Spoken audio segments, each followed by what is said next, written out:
Бүгінде адамды адам сыйлай білсін, сыйлағаның алдында құлай білсін. Тіріде сыйласпасақ ертеңгі күн кімнің бар, кімнің жоғын Құдай білсін.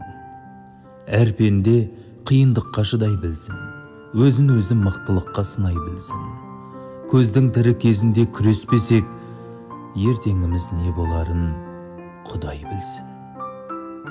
Bir үшін бір пенде жылай білсін, қал сұрасып, жағдайын сұрай білсін. Адамдар дос болмасақ бұл өмірде кімнің кетіп, кім қаларын Құдай білсін.